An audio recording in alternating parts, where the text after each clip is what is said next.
বাংলাদেশ সরকার আইন করেছে নারী পুরুষ যদি সম্মতিতে তারা যদি দৈহিক মিলনে মিলিত হয় এটা রাষ্ট্রের চোখে কোনো অপরাধ না।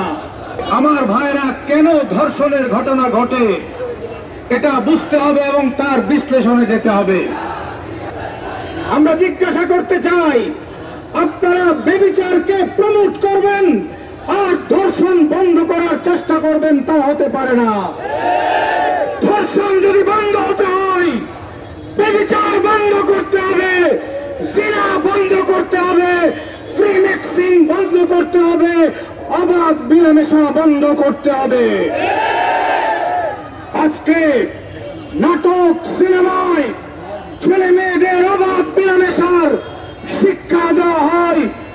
এজন্য আমার ছেলে মেয়েরা, আমার প্রজন্ম সবসময় তারা একটা মানসিকভাবে সেক্স করার জন্য প্রস্তুত থাকে। এজন্য আমরা বলতে চাই, আমরা দেখেছি বর্তমান সরকার সমস্ত পর্নো সাইটগুলো বন্ধ করার ঘোষণা দিয়েছে।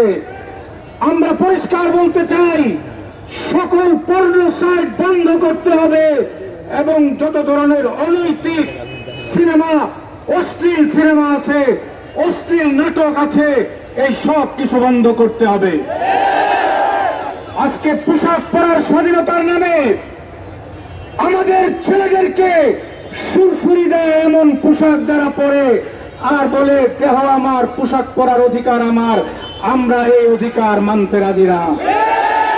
আমাদের পরিষ্কার বক্তব্য, নারী পুরুষের পোশাকের কোড থাকতে হবে, শালীন পোশাকের আইন করতে হবে। ছেলে মেয়েদের অবাধ মিলামেশা আমরা চাই না।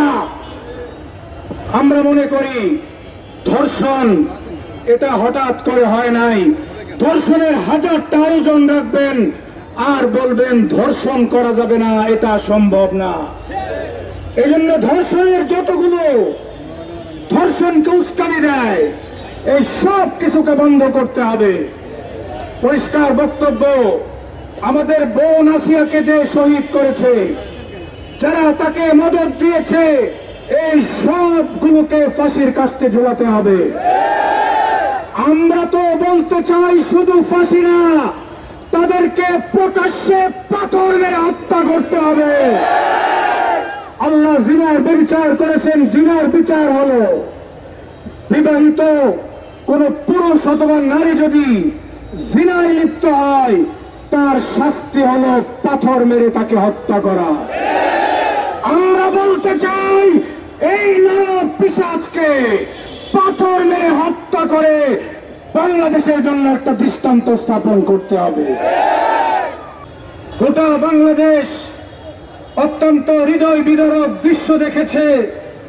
মাহে রমজানে একটা ছোট্ট শিশুকে ধর্ষণ করে মৃত্যুর মুখে তাকে মৃত্যুর মুখে ঠেলে দিয়েছে, তাকে হত্যা করা হয়েছে।